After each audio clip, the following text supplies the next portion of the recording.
Welcome to the BioBalance Healthcast, episode 694. Why Muscle Matters. BioBalance Healthcast features conversations about anti-aging medicine. Your host is Dr. Kathy Maupin, Medical Director of BioBalance Health and a leading expert in treating symptoms of aging. Dr. Maupin is the author of The Secret Female Hormone, the seminal work about testosterone replacement therapy for women, and Got Testosterone, the award-winning book for men that helps men choose the most effective and safe form of testosterone replacement. These books are available on Amazon or from Dr. Maupin's office at BioBalance Health in St. Louis and in Kansas City. Dr. Maupin's office is currently accepting new patients. Welcome to the BioBalance Healthcast. I'm Dr. Kathy Maupin, and today we're going to talk about your skeletal muscle, the muscle that holds you up, the muscle that helps you lift things, it keeps you standing straight. But it does so much more for you that we don't even discuss in general in the doctor's office. Well, I do, but most doctors don't. I'm a fan of working out with weights. I've been working out with weights actually since before my daughter was born, and she's turning 40 this year.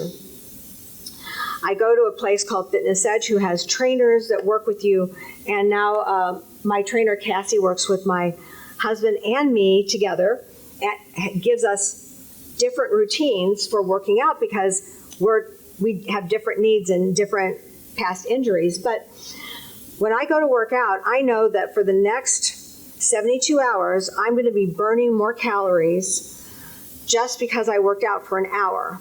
So for 3 days afterwards, I'm actually burning more calories because my muscles have been activated. They are burning blood sugar, and they're being useful. Basically, it helps me keep my temperature up in the winter. It also keeps me strong, and my metabolism, my use of my blood sugar, keeps me from having insulin resistance or diabetes. I bet you didn't know that. It's really important. I mean, honestly, if you can burn calories while you sleep because you just exercised for an hour the day before, that's amazing to me, and it's not something anyone talks about.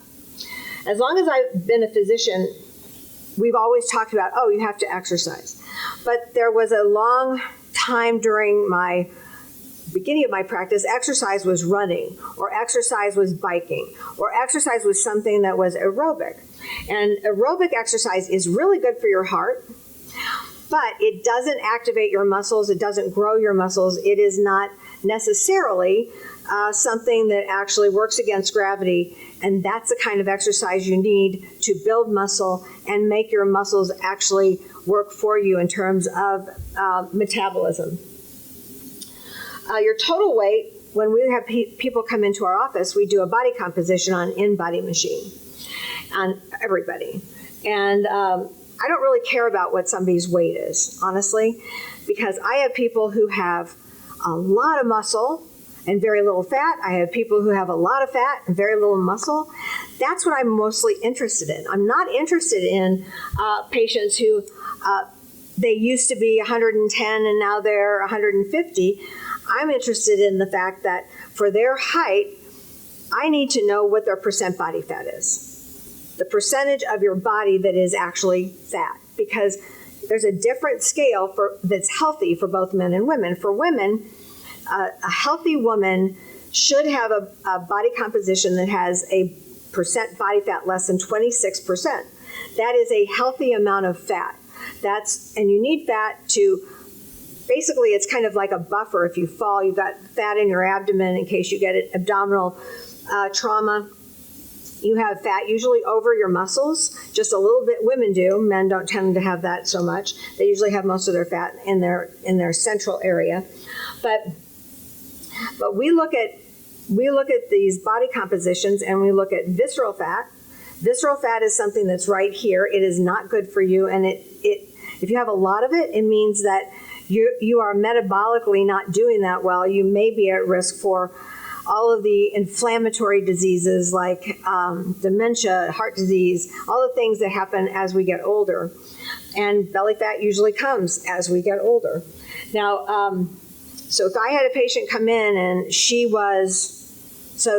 she was 5'3", and she weighed 140 pounds, but she only had a 23% body fat, I would applaud her. I don't care what she weighs. She's got 23% body fat. That means she has a ton of muscle, and she is making that muscle work, or she wouldn't have that muscle. Muscle goes away if you don't use it. It's very muscle will get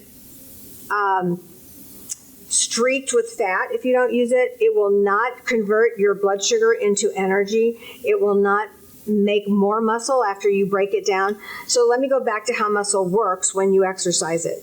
When you're exercising muscle, especially if you're lifting weights, the day that you lift weights, you should probably have something that's protein-based before you do it and protein afterwards.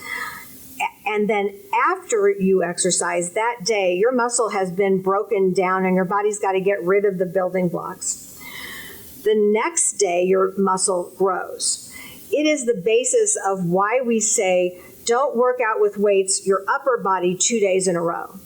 Because the next day, you're having to build muscle to replace the muscle you broke down, and you will even build more muscle because you're going to make bigger, basically more swollen cells, but bigger cells and more cells in the muscle mass. So you want to feed yourself a lot of protein that second day that has the building blocks for protein so that you can actually benefit from the exercise that you did in a way that you can see. So you can see more muscle mass. Honestly, some people, I can't see their muscles because there's so much fat over it. I can't see that muscle, and neither can they.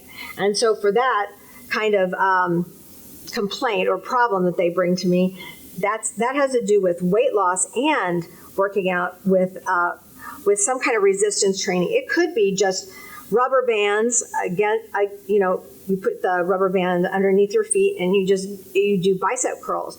You can do all kinds of exercises with these bands, exercise bands, and they're very inexpensive. You don't have to have a big exercise machine to actually work out with weights or against gravity. They call it resistance training. All of those ways to exercise are resistance training. So one of the things that I love about muscle is if you think about your whole body and you think about how much muscle you have, if you have a lot of muscle, you'll have a better glucose level, a better hemoglobin A1C.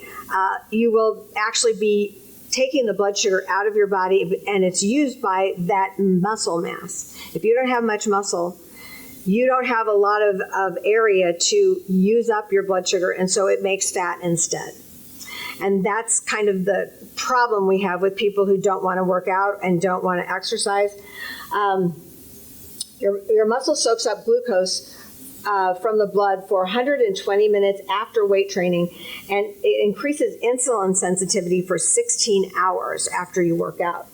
So that's big, and I can't say that with aerobic exercise. But once again, aerobic exercise is good for your heart, so you should have some aerobic exercise here along with your weight training. Weight training can actually reverse the loss of muscle that comes with aging. But this is a tricky statement.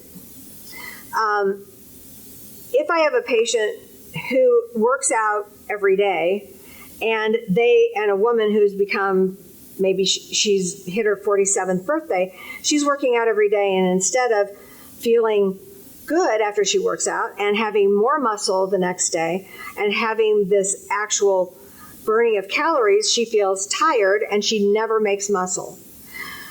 That is a sign that she needs testosterone, because testosterone is the key hormone to making skeletal muscle. If you don't have testosterone, you honestly have a hard time making and growing muscle. So to a person who's in that age bracket, I'd say, well, if you want to grow muscle and you want to feel good after you work out instead of feel more tired, then you're going to have testosterone. Testosterone sends your blood to your muscles, actually activates the metabolism within the muscle cell that is burning blood sugar. So if you want to have energy and you want to have better muscles, you have to have testosterone. And I don't mean crazy testosterone like lifters may use, but healthy testosterone levels for women. When I had my hysterectomy at age 47, I had been working out for years, and I had sustained a good muscle mass. At the time that I had, even before, right before I had my hysterectomy, I had been losing muscle on the body composition machine, and I wasn't as strong, and I didn't have any stamina, and I was tired after I worked out. I almost had to take a nap after I worked out. It was so bad. It got worse when I had my ovaries out, but I was already getting the problem because I was over 45, and my testosterone was low. But when my ovaries were removed, my testosterone was gone. And I could have worked out all the time, and I would have still been losing muscle and not gaining muscle. And it was depressing. It made me not want to work out anymore, which I had been doing for decades. So if that's something you notice, then that is something that can help you. I look around the gym, and I work out at the same time and the same day every week. And so I see many of the same people. And they all work out really hard. Their trainers are trying to get them to push them to go even farther than they think they can go, which is good. And but not to the point of getting hurt, but to the point of gaining muscle. But sadly, for two reasons, they can't seem to make more muscle. And that is because if a man is over 55 and doesn't have testosterone, he can't make more muscle. In general, if he does, that's a very unusual guy. A woman over 45 who's working out is not going to change her body composition because she's working out. She's just trying to maintain, and she may not even maintain. They also have an in-body of a different scale, one that is for gyms or training centers, but they have the same results. They look at their clients periodically to see if they're making muscle and see if they're losing fat. The second, besides exercise and testosterone, the other component to keeping your muscles really healthy is making sure you have the right diet: high protein, low simple carbs, no junk food, moderate fats, because you need fat for energy as well. Doing that should help you if you are just having that diet, and lifting weight should help you if a woman's under 45. But over 45, you're going to have to add the testosterone. And men have a different timeline for loss of testosterone, and they don't lose it totally like we do. They just lower the level. So they get symptoms at a certain low level, and that can keep them from having visible, strong, beautiful muscles. It also keeps them from having a good, healthy metabolism of all of their blood sugars. Because what happens when you don't burn your calories that you just ate? Well, it goes to fat. If it doesn't get burned in your muscle, which is the biggest part of your body that's burning calories, then it just ends up being deposited as fat. So if I've convinced you to look into resistance training or weightlifting, for women, I'm not telling you to lift heavy weights. I'm telling you I don't lift anything heavier than 10 pounds in each hand. You don't have to. You don't have to lift heavy to get muscle.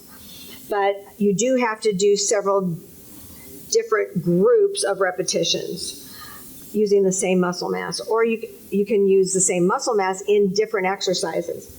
So you can use resistance bands at home if you don't want to go to a gym, or one is not convenient. You can use your body weight exercises, which is like sit-ups, push-ups, calisthenics, lunges, and planks. You can also use free weights, which is what I was talking about with the 10 pounds in each hand. You can use dumbbells or kettlebells. All of those are weights that help you work against gravity. And working against gravity is how skeletal muscle actually gets bigger and stronger. Weight machines are always good. They're easy. They keep you in a position where you shouldn't get hurt. They kind of lock you in, so you're not going to, if your form is not perfect, then they keep you from getting hurt by keeping your joints in line. So weight machines are great too. Now I can hear almost half of you saying, but I thought exercise should be aerobic. And we have said that for decades. We have not given weightlifting the importance that we now know it has in our bodies. So I have friends who are runners. They're great. They're slender. They have great stamina. They have a great heart. They can do things that I have not been trained to do and really don't choose to do. But my runner friend, who has been doing this forever and is over 60 now, she also takes testosterone. She also goes to the same training gym that I go to and works out with a trainer as well. So she doesn't just depend on her running, she depends on weight training as well. So some people that you think are just runners, they're lifting weights as well. They know that you have to do both. And for those people who do run, in general, if you're running at 60, then you were built to run, and you should run, but you should also do weight training. So strength training builds muscle mass. It keeps you standing straight and tall. It helps your bones with osteoporosis because bones grow when your muscles pull on the bone. When you're doing this, your muscles are pulling on the bones at the joints. So that type of exercise with weight is a way to strengthen your bones. So there are so many benefits to strength training. I can't list them all because it also helps your outlook. It helps how you feel, and it helps you with anxiety and depression. So not only do we work on our metabolism, work on our bodies, we look better, and we feel better internally when we work out. This is a question of how long you want to live and how well you want to live long. I mean, if you want to live a long time, being able to walk and be able to exercise and do the things you want to do, then you should be now, before you get old, working out with weights and preparing for the fact that it gets harder and harder as you get older to maintain a healthy, strong body. That's really the message. You should do something for yourself, and it can be fun if you do it right. And I do it with my husband because now it's another thing we can do together. Thank you for listening. I hope this helps you with your longevity and with your life now, making you feel good, look good, and have a great metabolism. Email your questions or comments to podcast@biobalancehealth.com. You can find the BioBalance Healthcast on iTunes and on YouTube. For more information about bioidentical hormone pellet therapy and other reverse aging solutions, visit biobalancehealth.com or call 314-993-0963. You can find Dr. Maupin on Twitter @Dr. Kathy Maupin and on Facebook at facebook.com/biobalancehealth.